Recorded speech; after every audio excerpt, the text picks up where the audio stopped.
One of the most common questions I get asked is, should I only be reading my horoscopes for my rising sign? Well, I am here today with my thoughts about this question, and hopefully I can bring some clarity. And on that note, we will be exploring derivative houses. What are derivative houses, you may be wondering? Stay tuned and you will find out. Hey there, Cosmic Warriors, and welcome back to another video. And if you are new here, my name is Hannah. I am a Western Practical Astrologer.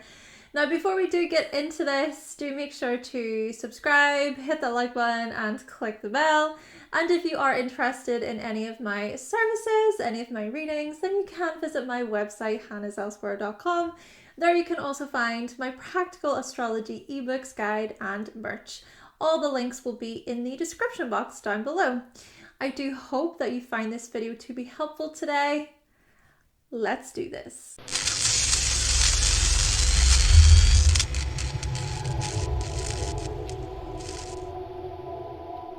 So the short answer to this question is, in my practice, I want my clients to read their horoscopes for their sun, moon, and rising. And it's really up to the individual. It's up to you to see what resonates. But of course, I will explain this more in detail. So why is this? Why do I think this way? Well, in astrology, there is this concept known as derivative houses. And what this means is that you can start the 12 houses from a certain point within the chart.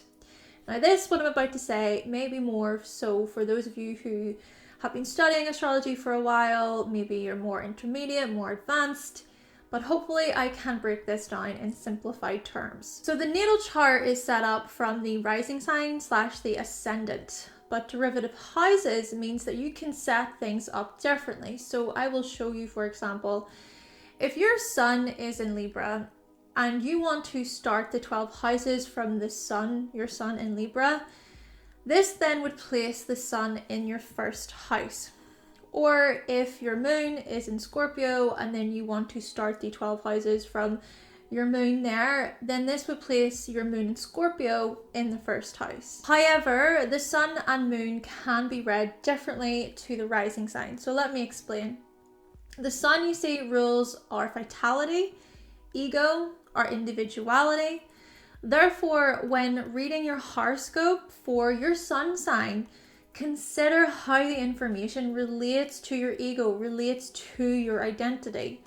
Also, perhaps you were born during the day, so you have a day chart. You might find that reading your horoscope for your sun sign resonates. Moreover, the moon rules our emotions, our feelings, our inner core, our inner self.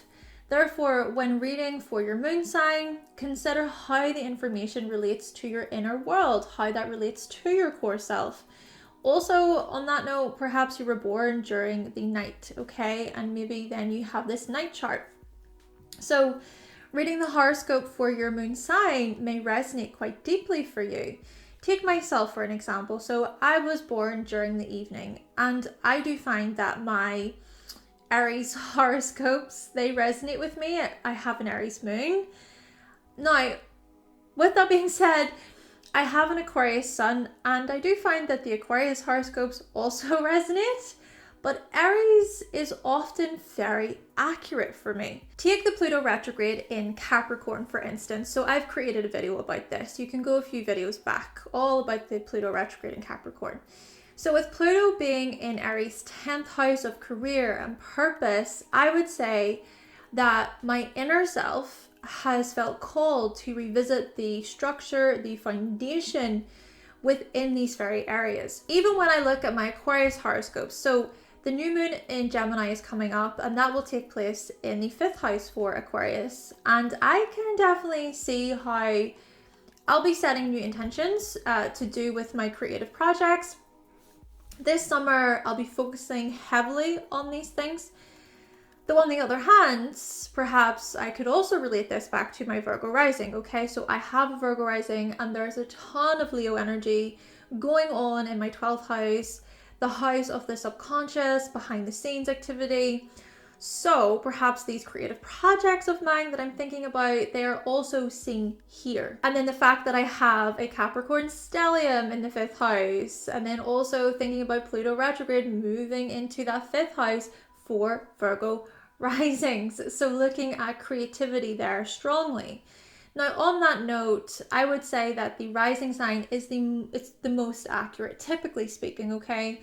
At least for me anyway. And it is said to be the most accurate overall because of how it determines where the 12 houses are set up in your natal chart. And so that information in your horoscope for your rising sign here, it's going to align with each of those houses in your chart. So thinking about how the planets are moving throughout each of the houses. But I still suggest reading for your sun and moon due to the reasons mentioned. Perhaps these resonate more or less depending on your mood, circumstances. I know for me, there are times when I really relate to my Aries horoscopes, times when I really relate to my Virgo horoscopes, but essentially it's up to you, okay? Use astrology as you like. It doesn't belong to anyone. But these are simply my thoughts and my views on the matter. Now, there are a few things that I would like to address within this video today, and I want to explain derivative houses more.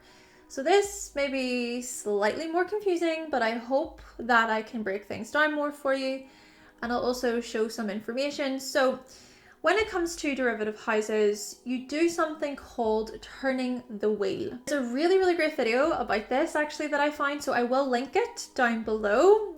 And by the way, I recommend having a really good understanding about the houses before you look into this. So knowing really what the houses represent. So I do have an astrology guide which talks all about it, and you can also check out my archetypes series playlist. I will link both things down below. I'll even insert here just some keywords tied to each of the houses. So let's say, for example, you want to know more about your relationships, especially thinking about the relationship you have with your significant other. Of course, many people really want to know about this. Well, what you would do is you would turn the wheel, placing the 7th house in the 1st house. So the 7th house of relationships, your significant other. I will use my own chart as an example. So I have a Virgo rising, and then in my 7th house, there is Pisces. So I would place the 7th house of Pisces in the 1st house. So I want to know more about, for example, the financial state of my partners. So the 2nd house, okay, the 2nd house rules finances and money and earnings. So the 2nd house would then be from the 7th. And so the way this would show up in my chart would be Aries would be placed into that 2nd house. But of course I have Aries in the 8th house along with my moon there. Suggesting what? Suggesting that my partners, okay, can be emotional spenders. They can spend impulsively, and they can also earn money from leadership positions. Keeping in mind that the 8th house rules shared resources and joint finances. So thinking about the resources and finances that your partner has, the types of resources and finances that your partner brings to the relationship as well. So with Aries, for me, my partner could bring money to the relationship based on leadership and being a go-getter. Okay, so let's try another one. This is quite fun. Please let me know what you discover as well in the comment section. I'm so curious. What do you think of this? I hope you're enjoying this so far because I find this to be highly fascinating. Okay, so let's say that I wanted to know more about my profession or more about my life's work, my life's mission. So I have Gemini in the 10th house as well as a Gemini midheaven. So I want to know more about my health. How will I be health-wise if I pursue a career within media or marketing or teaching, advertising, these Gemini themes? Well, if I look at the 6th house from the 10th, so the 6th house of health, I have Scorpio there in the 3rd house along with Pluto there, suggesting that I need to be careful because I can go to the extremes, which is actually very true. I must be cautious of burnout. I must be cautious of pushing my body past its limits. insomnia as well from too much mental stimulation, staring at a computer screen all day as well. And at the same time though, I can transform greatly. I can overcome moments of defeat and I can get right back out there. Okay, so another one. I love this. I now want to know more about my home. What type of home may I live in? Now, I have Sagittarius in the 4th as well as a Sagittarius IC, and if I look at the 4th house from the 4th, okay, so the 4th is going into the 1st, and then the 4th from that 4th, well, I will then have Pisces in the 7th. That 7th is going into that 4th. So, living in a home that is spiritual, peaceful, serene, living with creative, artistic partners, using the home as a way to truly escape and create and be artistic. Perhaps my home itself is dreamlike. All right, so last one. Let's do one more. This time I want to look at communication. So I have Scorpio in the 3rd house, and then I'll place that into the 1st house. But I want to know more about communication and really how that's tied to my creativity. Can I be a creative writer, speaker, etc.? So I'm looking for creativity in the chart, which is the 5th house, okay? Creativity, the 5th house. So looking here at the 5th house from the 3rd, and that is Pisces again. So I'll have that Pisces in the 5th house, and I would say that I truly lose myself when I'm creating. Partly why it's important to know when to switch off for me, because I could go on and on and on when my heart is truly in it. Yeah, I just love being creative, and I love coming up with many ideas, many stories. I have so many visions, I guess you could say. So try this technique in your own chart and let us know what you find. And this leads me on to another thing that I want to mention. So kind of going back to reading for your sun and your moon, so looking at those horoscopes. Well, this I think is where things can get confusing. So let's say, for instance, you are reading horoscopes for your sun sign and you have sun in Libra in the 5th house, and then that would mean that the 5th house is being placed into the 1st house. Yeah, things can become really confusing this way, and I think maybe trying not to take the houses into consideration is a good way to go when reading your horoscopes. Then again, you know what, I could have more information about this in the future, more information to share, maybe the more I look into it. But yeah, I would just say to just try not to become too overwhelmed, because it can become too overwhelming, I think, whenever you really add that other layer of houses too. And if I do discover anything else, I will let you know. Though the last thing I want to mention is that you can look at other people's charts when using derivative houses. Yes, this can be a really useful tool when looking at your chart with somebody else's chart. But just to give one example from this, okay, many people love to know about children. Okay, I'm actually going to give a couple of examples. So will you raise children together? Will you raise children with your partner? Well, the 5th house would then be from the 7th. So the 5th house from the 7th can point toward the children of your partner. So this would place the 11th house in the 5th house for me personally. And then I have the part of fortune and the south node there, indicating romantic partners who may not want to have children, or who must feel like they're well established first before having children, or they may already have children of their own or have some experiences raising children. And then even thinking about the 10th house from the 7th, so looking at my partner's career path, this would place my Sagittarius 4th in the 10th. So perhaps my partner's job requires them to travel quite a bit for work, or looking at being a mentor of some kind.